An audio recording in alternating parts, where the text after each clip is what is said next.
عزیز دوستو، قرآن مجید فرقان حمید نے ارشاد فرمایا ہے کہ محمد الرسول اللہ، فرمایا محمد صلی اللہ تعالی علیہ وسلم اللہ کے رسول ہیں۔ نبی اکرم صلی اللہ تعالی علیہ وسلم کی رسالت، حضور کی نبوت، نبی پاک صلی اللہ تعالی علیہ وسلم کے خاتم النبیین ہونے اور حضور سید عالم علیہ السلام کے امام الانبیاء ہونے کی گواہیاں جگہ جگہ اللہ کے قرآن نے بیان فرمائی ہے۔ نبی کریم علیہ السلام اللہ کے سچے رسول ہیں، اس کے دلائل اتنے زیادہ روشن ہیں کہ وہ سورج سے بھی زیادہ روشنی دیتے ہیں، چاند سے بھی زیادہ تابناک ہیں۔ میرے بھائیوں، نبی پاک صلی اللہ تعالی علیہ وسلم کا وجود مسعود جسم اقدس ایسا خوبصورت تھا، وہ خود اس بات کی دلیل تھا کہ یہ اللہ کے سچے رسول ہیں۔ ہمارے ہاں بہت سارے لوگ ہیں جو اکثر اس بات پر گفتگو کرتے ہیں کہ نبی پاک صلی اللہ تعالی علیہ وسلم کو اور تمام انبیاء کو اللہ تعالیٰ نے بشریت کا کالب عطا کیا، تو بھئی بالکل ٹھیک ہے۔ اعلیٰ حضرت رحمۃ اللہ علیہ نے لکھا ہے، حضور کی بشریت کا انکار کرنا تو کفر ہے۔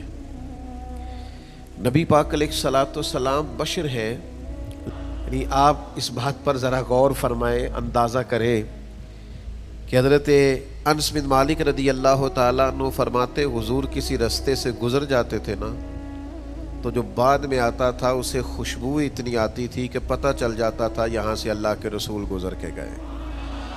حضور علیہ الصلوۃ والسلام کو جو اللہ تبارک و تعالیٰ نے حسن عطا فرمایا اور جو کمالات عطا کیے، آپ غور فرمائیں گے کہ حضور کے پسینہ مبارک سے خوشبو آیا کرتی۔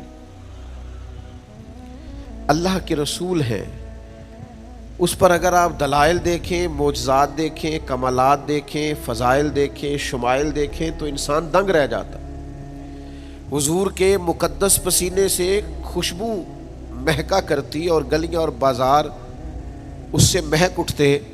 حضرت عتبہ رضی اللہ تعالیٰ عنہ صحابی ہیں، 4 بیویاں تھیں، وہ کہتی ہیں کہ ہم ایک سے ایک بڑھ کے خوشبو استعمال کرتی تھی، لیکن سمجھ نہیں آتی تھی کہ ہمارے شوہر کون سی خوشبو لگاتے ہیں۔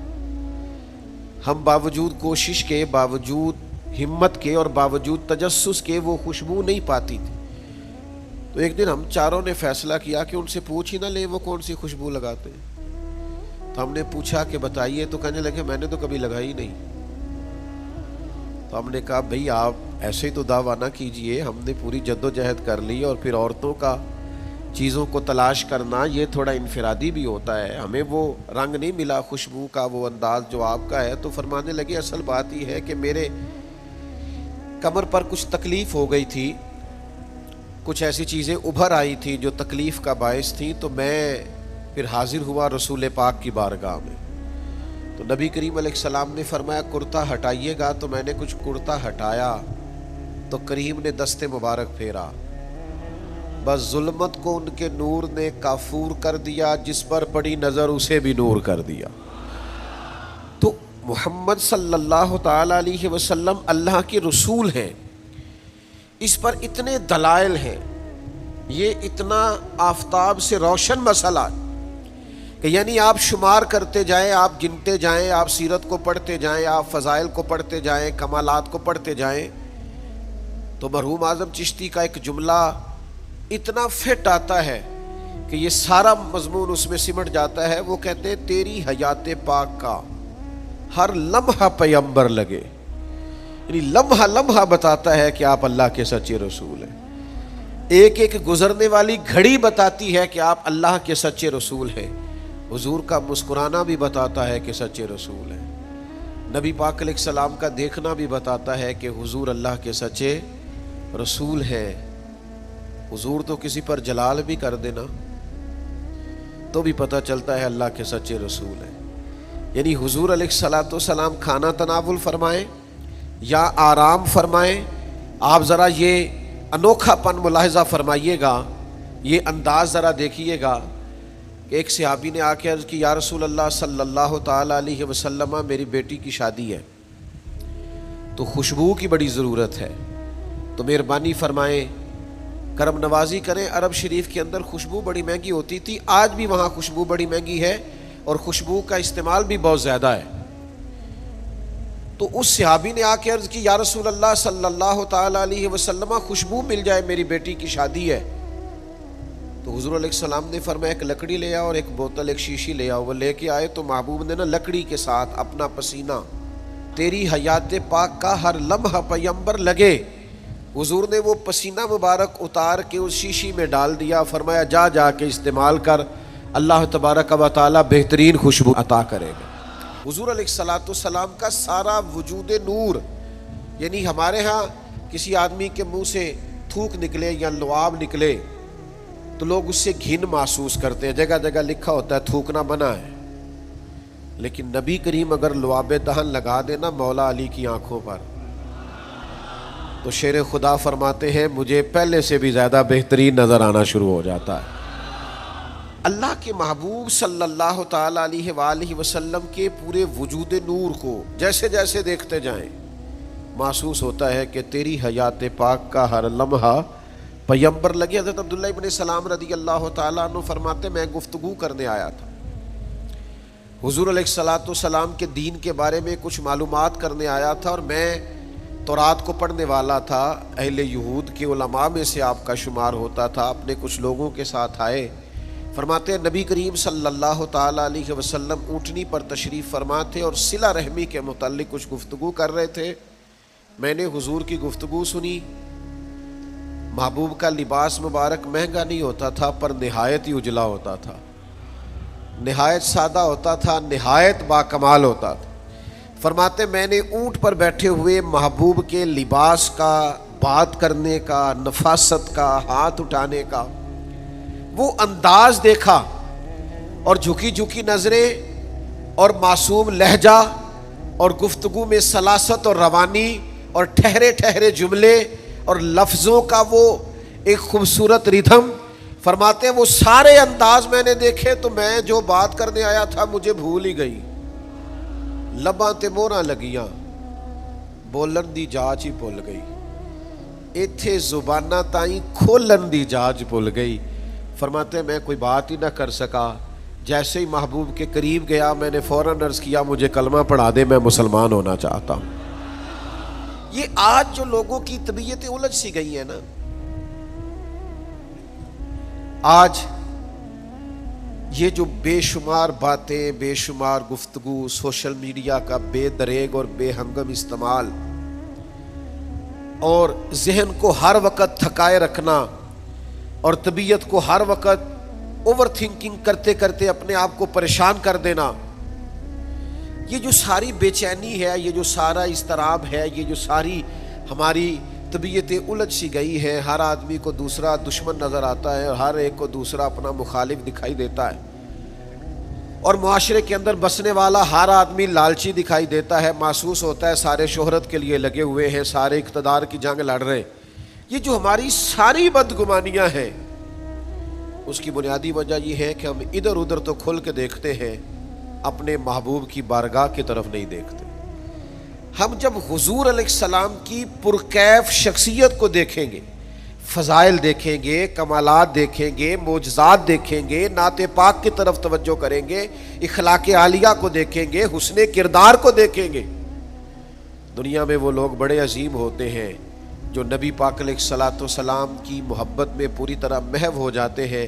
آپ یقین کریں جو دروازہ رسول تک پہنچ جاتے ہیں ان کا سفر ہی ختم ہو جاتا ہے، جو حضور کی بارگاہ تک پہنچ جاتے ہیں ان کے ذہن کی مشقت پھر ختم ہو جاتی، انہیں منزل نصیب ہو جاتی۔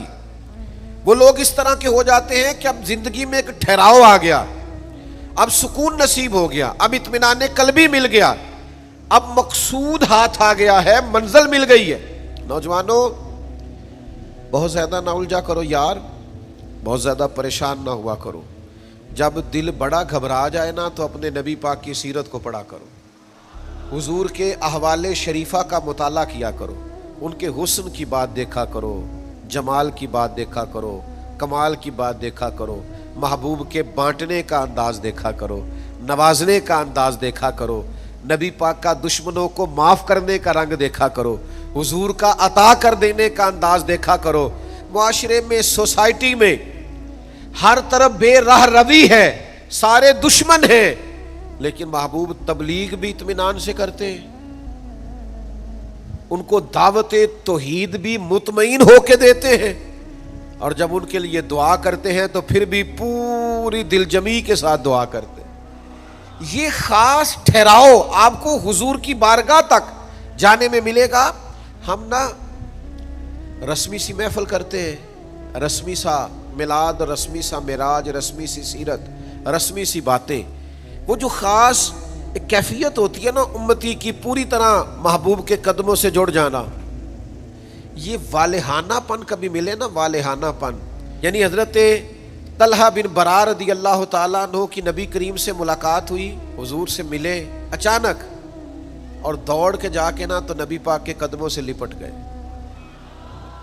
اور پھر لپٹے ہیں اور والہانہ انداز ہے اور وارفتگی دکھا رہے ہیں اور عشق کا مظاہرہ کر رہے ہیں، اور پھر اسی درد اور تڑپ میں عرض کرنے لگے حضور مجھے کوئی حکم کرے میں فوراً تعمیل ارشاد کروں گا، کچھ فرما دیں۔ یہ والہانہ پن، یعنی کبھی آپ بڑے بے چین ہو تو کہیں یار کھولو سیرت کی کتاب، اپنے نبی کا کوئی ذکر پڑھتے ہیں، کھولو فلاں آدمی کو سنے جو حضور کے عشق کی بات کرتا ہے، آؤ کوئی نعت پاک کا نغمہ چھیڑ دے جو ہمارے دلوں کو ٹھنڈا کرے، آؤ کوئی قرب پائے حضور کے دروازہ نور کی طرف سفر کرے۔ ہم کہاں الجھے ہوئے ہیں، کہاں سکون تلاش کر رہے ہیں، کہاں ہم نے اپنے آپ کو الجھا دیا ہے، کن بے معنی اور بے مقصد باتوں میں ابحاث اور بحثیں کر کر کے اپنے آپ کو پریشان کیے ہوئے ہیں۔ آئیے دیکھیے رسول اللہ صلی اللہ تعالیٰ علیہ وسلم کی زندگی کا لمحہ لمحہ آپ کے کلیجے کو ٹھنڈا کرے گا، آنکھوں کو سکون دے گا، باطن کو پاکیزہ کرے گا، سوچوں کو نکھار دے گا۔ کہہ لینے دو مجھے یہ جملہ، حضور سے پیار کرو، جینے کا بھی مزہ آئے گا، مرنے کا بھی مزہ آئے گا، لطف نصیب ہو جائے گا، سرور نصیب ہو جائے گا، ایک کیف سا میسر آ جائے گا۔ حضور کی بارگاہ عالی مرتبت تک جڑو، نبی پاک علیہ الصلوۃ والسلام کے اخلاق عالیہ کو اپناؤ، کردار کو سمجھو، حسن تکلم کو سمجھو، نبی پاک علیہ السلام کی باتوں پر غور کرو۔ یقین کرو کبھی کبھی پڑھتے پڑھتے وجد ہو جاتا ہے، کبھی کبھی ان باتوں کو صرف مطالعہ کی نظر سے دیکھیں، سیکھنے کی نظر سے دیکھیں تو ایسے لگتا ہے کہ جیسے روح پرواز کرنے لگی۔ یہ اس طرح کے بھی کمالات ہوتے ہیں، یہ بھی رنگ ہوتا ہے، یہ بھی انداز ہوتا ہے، یہ بھی طور طریقے ہوتے ہیں۔ اور پھر حضور امی ہے، نبی کریم نے دنیا میں کسی استاد سے پڑھا نہیں،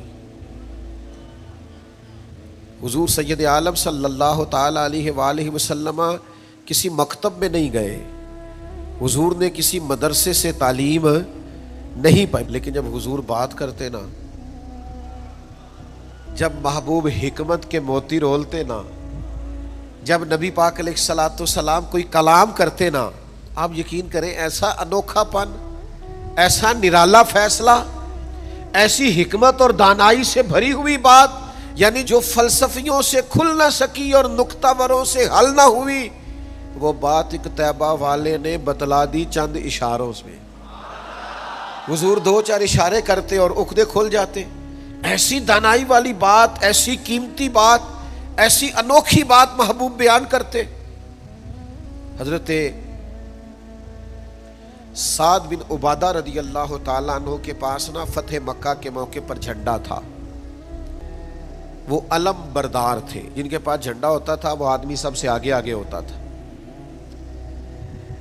اب ایک وقت ایسا آیا کہ صورتحال اس طرح کی بن گئی کہ حضرت سعد بن عبادہ کو اس منصب سے ہٹایا جائے گا۔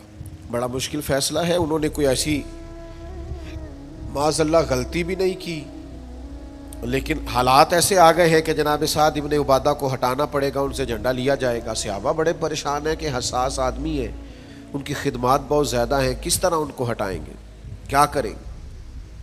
نبی کریم کی بارگاہ میں عرض گزار ہے، یا رسول اللہ کیسے ہٹائیں حضرت سعد بن عبادہ کو؟ اور کیفیات اور حالات بھی ایسے ہیں کہ ہٹانا بھی پڑے گا. آج کل نا بہت سارے لوگ کام تو کرتے ہیں پر دانا نہیں ہوتے. جذباتی فیصلے، جذباتی باتیں، ایموشنل گفتگو، وقتی طور پر چیزوں کو بہتر کرنا، اور بس وقتی طور پر آج گزارا ہو کل دیکھی جائے گی، لیکن چیز کی گہرائی تک، اس کی اصل تک نہیں اترتے، اس کے سارے لوازمات کو نہیں دیکھتے، قبل از وقت منصوبہ بندی نہیں کرتے. ہمارا مزاج نہیں ہوتا، ہم ٹھہراؤ اپنی زندگی میں نہیں لاتے. نبی پاک چونکہ اللہ کے رسول ہیں، ہر لمحہ حضور کا پیغمبر لگتا ہے. اب حضرت سعد ابن عبادہ کو ہٹانا ہے اور ان کی جگہ کسی اور کو مقرر کرنا ہے، اور بندہ بھی بڑا حساس ہے اور بات بھی کوئی ایسی نہیں، تو کیا کریں؟ پتہ ہے نبی کریم علیہ السلام نے کیا کیا؟ حضور فرمانے لگے کوئی پریشانی نہیں، ہٹا دیتے سعد ابن عبادہ. حضور نے بلایا، فرمایا سعد میرا ارادہ بنا ہے کہ جھنڈا آپ سے لے لیا جائے. حضرت سعد ابن عبادہ نے ابھی گردن جھکائی تھی تو حضور فرمانے لگے میرا ارادہ ہے آپ سے لے کے آپ کے بیٹے کو دے دیا جائے. جو فلسفیوں سے کھل نہ سکا، جو نکتہ وروں سے حل نہ ہوا، وہ راز طیبہ والوں نے بتلا دیا چند اشاروں میں. اور تیرے آگے ہے یوں دبے لچے فصحاء عرب کے بڑے بڑے، کوئی جانے منہ میں زبان نہیں بلکہ جسم میں جان نہیں. ایسا کمال فیصلہ، ایسا انوکھا فیصلہ. اچھا جس فیصلے سے وہ پریشان ہو سکتے تھے نا کہ مجھے ہٹایا جا رہا ہے، جب انہیں پتا چلا نا کہ میری جگہ پہ میرا بیٹا آ رہا ہے، وہ اتنا خوش اپنے جھنڈا اٹھانے پہ نہیں تھے جتنا اپنے بیٹے کے جھنڈا اٹھانے پہ راضی ہو گئے. ان کی طبیعت مچل گئی. نبی پاک صلی اللہ تعالی علیہ وسلم کے پیغمبر ہونے پر، نبی ہونے، ایسے دلائل، ایسے کم، آپ جس زاویے سے دیکھیں ششدر رہ جائے گی، حیران رہ جائیں گے، پیار ہو جائے گا. کچھ ایسے مصنفین بھی گزرے ہیں معاذ اللہ ثم معاذ اللہ، جو مسلمان نہیں تھے، غیر تھے، کلمہ نہیں پڑھتے تھے، معاذ اللہ استغفر اللہ، نقل کفر نہ باشد، تنقید کی اینک لگا کے انہوں نے حضور کی سیرت کو پڑھا، لیکن اس نظر سے پڑھا پھر بھی مدینے والے کے غلام ہو گئے. یہ کہنے پر مجبور ہو گئے کہ نہ بھائی ایسا کوئی محبوب کہیں ہوگا نہ کہیں ہے، بیٹھا ہے چٹائی پہ مگر عرش نشی ہے. نبی پاک علیہ السلام. پھر ایک اور بات، حضور امی ہے لیکن ایسی کمال بات کرتے، ایسا انفرادی فیصلہ کرتے کہ دنیا حیران رہ جاتی. پھر جو عظمت کردار ہے نا، بلندی یہ کردار، مجھ سے ناراض نہ ہوئیے گا، بہت سارے لوگ ہیں جو باتیں بڑی زبردست کرتے ہیں، گفتگو میں کوئی ان سے جیت نہیں سکتا، ان کا لب و لہجہ ایسا ہوتا ہے کہ شاید کسی بڑے سے بڑے عالم فاضل کو بھی بولنے نہ دے، لیکن عمل کی باری آتی ہے تو کمزور ہوتے ہیں. باتیں بیسیوں آتی ہیں، درجنوں آتی ہیں، نماز کا ٹائم ہوتا ہے تو بہانے بازی کرتے ہیں، وہ میرے کپڑے نہیں ٹھیک، بس دعا کریں انشاءاللہ شروع کر دوں گا، کہانیاں سناتے ہیں. کیوں اتنے بھولے بنتے ہیں؟ ہمیں سمجھ آتی ہے کہ آپ گفتار کے غازی ہیں، آپ باتوں میں صرف ساری چیزیں سیدھی رکھتے ہیں، آپ اس جگہ پہنچ ہی نہیں پا رہے. عمل، کردار، یہ بھی ایک مبلغ ہوتا ہے، آپ کا کردار بھی تبلیغ کرتا ہے، آپ کا لب و لہجہ بھی. حضرت امام جعفر صادق رضی اللہ تعالیٰ عنہ سے ایک شخص نے کہا تھا میں دین کی تبلیغ کرنا چاہتا ہوں، مجھے بتایا کیا کروں؟ تو امام جعفر صادق رضی اللہ تعالیٰ عنہ فرمانے لگے دین کی تبلیغ کرنی ہے تو بڑا آسان نسخہ ہے، دین پہ عمل کرنا شروع کر دے، تبلیغ ہونی شروع ہو جائے گی. لیکن ہم نا عمل کی دنیا میں بڑے کمزور ہوتے ہیں. قربان جائیں، حضور علیہ الصلوۃ والسلام نے جس معاشرے میں آنکھ کھولی تھی وہ جہلاء کا معاشرہ تھا، ظلم تھا، ستم تھا، بربریت تھی. ان لوگوں کی سوچیں، ان کی باتیں، ان کا ظالمانہ مزاج بڑا انوکھا تھا. لیکن کمال کی بات ہے نا، چاروں جانب لوگوں کا مزاج ظالمانہ تھا، لیکن محبوب کو اللہ نے رحمت بنا کے بھیجا. ہر طرف لوگ نا انصافی کی بات کرتے تھے، لیکن محبوب نے انصاف کے بول کو ہمیشہ بالا رکھا، اس ترازو کو ہمیشہ بلند رکھا. ہر طرف لوگ حق کھا جاتے تھے، لیکن محبوب نے فرمایا حق کھایا نہیں جائے گا، حق دلایا جائے گا. کردار دکھایا، کردار. وہ جو تیری جان کے دشمن ہیں وہ بھی کہتے ہیں وہ جو تیری جان کے دشمن ہیں وہ بھی کہتے ہیں امین تو ہے، صداقت کی آبرو تو ہے۔ دشمن بھی کہتے ہیں سچے تو بہرحال ہیں، امانت دار تو بہرحال ہیں، غلط بات تو بہرحال نہیں کرتے۔ یعنی دشمن بھی اگر اٹھ کے گواہی دے کہ اگر کسی نے کمال دیکھنا ہے تو آمنہ کے لال کو جا کے دیکھو، اگر کسی نے انصاف دیکھنا ہے، اگر کسی نے دھرتی پہ حسن دیکھنا ہے تو عبداللہ کے در یتیم کو دیکھو۔ وہ بھائی آپ سمجھے نا عظمت کردار کے وہ موتی جو حضور نے عطا کی۔ دیکھیے باہر والوں نے جب دلیلیں مانگی تو حضور نے معجزات دکھائے، اور جب اپنوں نے دلیلیں مانگی، مکے والوں نے، قریش والوں نے، اپنے قبیلے والوں نے دلیل مانگی، آپ نبی ہیں تو دلیل کیا ہے؟ تو اللہ کا قرآن کہتا ہے کہ محبوب نے کہا فَقَدْ لَبِثْتُ فِيكُمْ عُمَرًا مِّن قَبْلِهِ أَفَلَا تَعْقِلُونَ، اور میں نے تمہارے بیچ عمر گزاری ہے ساری، تمہیں عقل نہیں؟ میں کوئی باہر سے نہیں آیا، میں نے 40 سال تمہارے اندر گزارے ہیں، میرے جیسا کچھ سچا ہے تو دکھاؤ، کوئی دیانتدار ہے تو دکھاؤ، کوئی پاکیزہ مزاج ہے تو دکھاؤ، کوئی اس طرح کا ستھرا ہے تو دکھاؤ، کوئی اس طرح کا مزکی ہے تو دکھاؤ، تمہارے بیچ میں نے وقت گزارا ہے۔ باقیوں کو نبی پاک نے معجزات بطور دلیل دیے، اور جب اپنوں نے دلیل مانگی تو حضور نے فرمایا میری سیرت دیکھ لو، میرا کردار دیکھ لو، میرے شب و روز دیکھو۔ فقط لبثت فیکم عمرا من قبل، میں نے اس سے پہلے عمر کا حصہ تمہارے بیچ گزارا ہے، افلا تعقلون، تمہیں عقل نہیں؟ دوستو تھوڑا سا نا کردار پر بھی توجہ کرنی پڑے گی، اپنے آپ کو تھوڑا سا تبدیل کرنا پڑے گا۔ میں آپ کی خدمت میں عرض کروں، دولت سے لوگوں کو جیتا نہیں جا سکتا، دولت تو لوگوں کو لالچی بنا دیتی۔ آپ کسی کو پیسے دیں، 10,000 دے، اگلی دفعہ وہ 25 مانگے گا، تو آپ 50 دے، اگلی دفعہ 1,00,000 مانگے گا، اس کی بھوک تو بڑھتی ہے۔ آپ عہدے کے زور پر بھی لوگوں کے محبوب نہیں بن سکتے، اس لیے کہ پھر وہ شخصیتوں سے پیار نہیں کرتے، کرسیوں سے پیار کرتے۔ آپ کرسی پہ ہیں تو آپ اچھے لگتے ہیں، جب دوسرا آئے گا تو اس کو سلوٹ کر لیں گے۔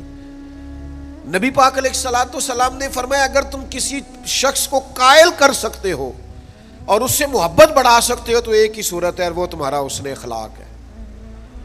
اللہ کے محبوب صلی اللہ تعالی علیہ وسلم نے خلق کے ساتھ، کردار کے ساتھ، نبی پاک علیہ السلام نے محبت کے ساتھ، زید بن دسنہ بہت بڑے یہودیوں کے عالم تھے، ایک دن حضرت بلال حبشی رضی اللہ تعالیٰ عنہ سے کہنے لگے سنا ہے نبی پاک علیہ السلام کی بارگاہ میں جب بہت سارے مہمان آتے ہیں تو آپ کو کچھ قرض بھی لینا پڑتا ہے۔ جناب بلال کہنے لگے لینا پڑتا ہے، کہنے لگے مجھ سے لے لیں، میرے پاس اضافی پیسے پڑے ہیں، آپ نے دے ہی دینے۔ حضرت بلال نے لے لیے، ایک ٹائم مقرر ہو گیا، فلان دن پیسے واپس کرنے، ابھی وعدے میں 3 دن رہتے تھے۔ نبی پاک علیہ السلام مدینہ طیبہ کے چوک میں کھڑے ہیں، ساتھ حضرت عمر فاروق رضی اللہ تعالیٰ عنہ، یہ وہاں پہنچ گئے یہودیوں کے عالم، آ کے کہنے لگے وہ میری رقم واپس کریں۔ تو حضور نے فرمایا ابھی تو وعدے میں 3 دن رہتے ہیں، تو اس نے بڑے سخت جملے کہے۔ آپ کی توجہ ہے میری بات پر؟ سمجھ آ رہی ہے میری باتوں کی؟ چڑھانے والے اتنے خطرناک نہیں ہوتے جتنے چڑھ جانے والے خطرناک ہوتے ہیں۔ اتنی جلدی کسی کی باتوں سے چڑا نہ کرے، یعنی ہر ایک کوئی دشمن بنا لیتے ہو، جس کا سٹیٹس ہی نہیں آپ کے ساتھ کھڑے ہونے کا اسے بھی دشمن بنا، اور دعا کرو کہ دشمن بھی خاندانی ہو۔ ہر ایک کوئی دشمن مان لیتے ہو، اس سے بھی میرا اختلاف ہے، یہ بھی مجھ سے حسد کرتا ہو، چھوڑے یار، آپ کا کوئی سٹیٹس ہی نہیں ہے، سب کے ساتھ آپ کا مقابلہ شروع ہو جاتا ہے، کہیں رکے تو صحیح۔ وہ جو 3 بندے وہاں کھڑے ہیں، وہ جو 4 وہاں کھڑے ہیں، وہ جو 5 وہاں کھڑے ہیں، وہ میرے خلاف باتیں کر رہے ہیں، اور یار آپ بلا وجہ پریشان ہیں، وہ کوئی اور گل پہ کر دینا، تو ہڑی نہیں کر دے، وہ کوئی بلا وجہ دشمن بنا لینا، چڑ جانا، ذرا سی بات پہ ڈسٹرب ہو جانا، بہت زیادہ پریشر اپنے ذہن پہ ڈالنا، اس سے بندہ کمزور پڑ جاتا ہے۔ انہوں نے سخت جملے کہے، لیکن نبی کریم صلی اللہ تعالی علیہ وآلہ وسلم نے نا کسی بات کا کوئی جواب نہیں دیا۔ حضرت عمر نے تلوار نکال لی، تو حضور فرمانے لگے عمر آپ نے تلوار نکال لی ہے، آپ کو چاہیے تھا انہیں کہتے مطالبہ نرمی سے کریں اور مجھے کہتے ان کی رقم واپس کریں۔ فرمایا چھوڑو، یہ جو وقار ہوتا ہے نا، یہ آدمی کے قد کاٹ کا پتہ دیتا ہے. یہ جو حوصلہ ہوتا ہے یہ اس کی تعلیم کا، اس کی تربیت کا، اس کے علم کا، اس کے بڑے ہونے کی خبر دیتا ہے. حضرت عمر سے حضور نے فرمایا چونکہ انہوں نے اب پہلے مطالبہ کر لیا ہے تو ہم ایسا کرتے ہیں پہلے ہی پیسے دے دیتے ہیں. فرمایا آپ ان کو ساتھ لے جائیں، فلاں جگہ کھجوریں پڑی ہیں تول تول کے دے دیں، اور جب ان کا قرض پورا ہو جائے نا تو یہ جو آپ نے ان کو غصہ دلایا نا، تھوڑی کھجوریں زیادہ بھی دے دیجئے گا، تھوڑی مٹھائی بھی دے دینا، قربان جائیں. حضرت عمر رضی اللہ تعالیٰ عنہ فرماتے ہیں میں حضور کے حکم کا پابند تھا، میں ان کو ساتھ لے گیا اور لے جا کر کے کھجوریں تول تول کے دے رہا ہوا. مجھے ان پہ غصہ ہے، وہ مجھ سے ہلکی ہلکی باتیں کرنے لگ گئے حضور کے اخلاق کے بارے میں، نبی پاک کی بردباری کے بارے میں. تو مجھے جلال تھا، میں نے کہا تو کھجوریں لے، زیادہ باتیں نہ کر. میرا اپنا ایک خیال تھا کہ انہوں نے بڑے سخت جملے کہے ہیں، تو فرماتے انہوں نے میرا ہاتھ تھام اور کہنے لگے عمر یار میرے اوپر جلدی نہ کر، میرے درد کو سمجھ، میں تورات کا عالم ہوں، میں نے اللہ کے آخری نبی کی جتنی نشانیاں تورات میں پڑھی ہیں ساری مدینے والے محبوب میں پائی جاتی ہیں. ایک نشانی میں نے یہ پڑھی تھی کہ جتنا جتنا کوئی جہالت کرتا جائے گا نبی پاک کا علم اتنا ہی غالب آتا جائے گا، حضور کی بردباری اتنی بڑھتی جائے گی. تو میں نے نا جان بوجھ کے حضرت بلال کو پیسے دیے تھے، اور 3 دن پہلے میں نے واپسی کا مطالبہ بھی جان بوجھ کے کیا تھا. میں نبی کریم کا علم دیکھنا چاہ رہا تھا، میں وہ تورات کی نشانی دیکھنا چاہ رہا تھا، اور پھر میں نے سخت جملے بھی جان بوجھ کر کیے. پر قربان جاؤ مدینے والے کو جس اینگل سے بھی دیکھا ہے اللہ کا سچا رسول ہی پایا. محمد الرسول اللہ، محمد اللہ کے رسول ہے صلی اللہ علیہ وسلم. اب وہ کہنے لگے جناب عمر سے مجھے لے جائے نا، میں نے حضور کا کلمہ پڑھنا ہے، مجھے لے جائے بارگاہ تک، میں نے نبی پاک علیہ السلام کی غلامی کا پٹا گلے میں ڈالنا ہے. تو میرے بھائیوں نبی پاک علیہ السلام کی بارگاہ تک رسائی پائیے، حضور کی عالی مرتبت بارگاہ کی طرف اپنے آپ کو لے کر کے جائیے. آج اگر ہم اطمینان چاہتے ہیں ذہنی طور پر بھی، قلبی طور پر بھی، روحانی طور پر بھی، فکری طور پر بھی، تو ایک ہی راستہ ہے، اپنے آپ کو حضور سے وابستہ کریں. ہم جس طرح کی آزمائشوں کا دن رات شکار ہے، اور جس طرح سے ہمیں نئی نسل الجھی ہوئی، بے چین، بے قرار اور مضطرب نظر آتی، اس کا کوئی اور حل نہیں ہے. اس کا ایک ہی حل ہے کہ مرنے کی طرف دیکھ، نہ جینے کی طرف دیکھ. جب چوٹ لگے دل پہ تو مدینے کی طرف دیکھ. اپنا تعلق حضور سے جوڑیے، اپنا رشتہ نبی کریم سے جوڑیے. میں آپ کی خدمت میں عرض کروں گا وقت نکال کے درود پاک پڑھا کریں، وقت نکال کے حضور کی سیرت کا مطالعہ کیا کریں، ٹائم نکال کر کے نبی پاک صلی اللہ علیہ وسلم کی نعت شریف کو پڑھا کریں، وقت نکال کر کے حضور کی بارگاہ کی طرف بڑھا کریں. جب تک ہم یہ سارے کام نہیں کریں گے اطمینان نہیں پائیں گے. اور پھر جیسے جیسے حضور کو پڑھو گے، نبی پاک کو سنو گے، دین کی صداقت سمجھ میں آئے گی. آپ کو سمجھ لگے گی کہ آپ اس دین کے ماننے والے ہیں جو سب دینوں پر غالب بھی ہے، سب سے سچا بھی ہے، سب سے کھرا بھی ہے، اور سب سے زیادہ نکھرا ہوا بھی ہے.